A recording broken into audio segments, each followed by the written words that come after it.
Matar, je vous dis merci, hein, merci à vous, puisque vous avez accepté de jouer ce jeu, j'aime à le dire, de donner réponse à certaines questions que moi je me pose, mais peut-être une bonne majorité aussi se pose ces questions. J'ai ici entre mes mains, je te nomme Tunisie. Tunisie, votre pays, finalement, vous le portez, hein, comme disait Tchikaya ou Tomsi, le pays, même si vous ne l'habitez pas, il vous habite. Mais commençons d'abord par cette table ronde.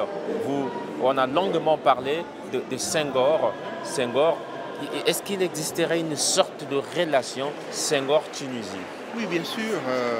Senghor venait régulièrement en Tunisie et dans son œuvre, il a écrit les élégies à Carthage, comme il a écrit le poème Djerbienne.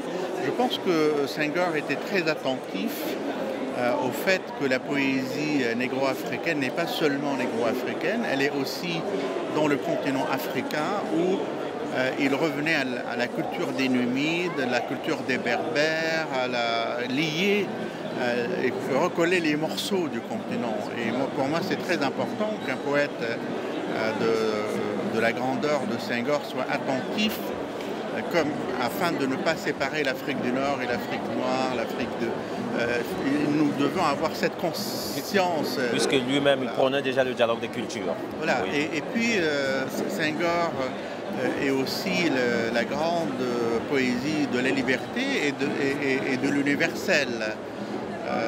Autrement dit, il n'a pas seulement écrit en parlant de sa terre natale, mais porté le message de la grandeur des civilisations, de la fraternité universelle. Et c'est pour ça que son discours aussi celui de l'homme, de président, de l'homme d'action, donc du politique, il y a tout cela. Il a écrit des questions théoriques sur la liberté, sur la négritude, sur aussi la beauté de la culture africaine. Et pour moi, Senghor reste un poète complet. On envierait presque quelqu'un d'avoir étoffé toutes les dimensions de la civilisation, du discours également.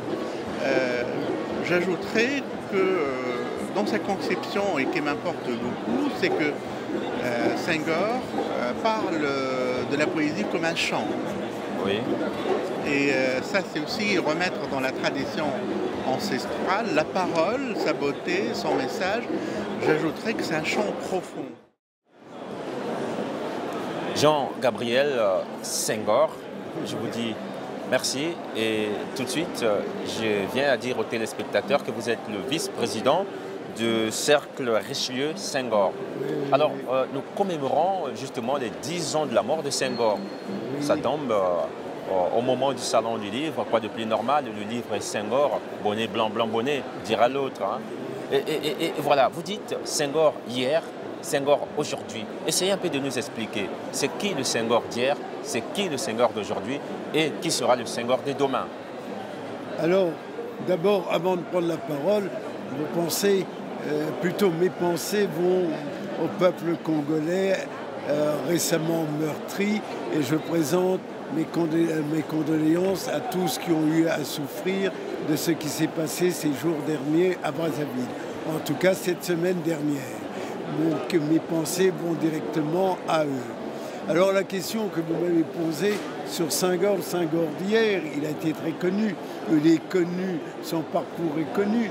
Il y a le Senghor poétique, il y a le Senghor politique, le Senghor de la terre sérère qui est venu en France, le Senghor de la négritude avec Césaire, le Senghor de l'indépendance, et ça c'est le Senghor d'hier.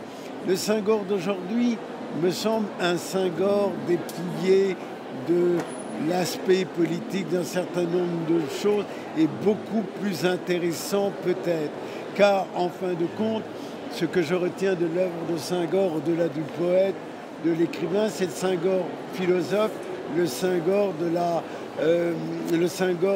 la réconciliation des civilisations. On parle aujourd'hui de choc des civilisations. Il est certain qu'en lisant l'œuvre de Senghor, il y a eu toujours ce souci des dialogues des cultures et je crois que c'est le plus bel héritage qu'il puisse laisser aux générations nouvelles.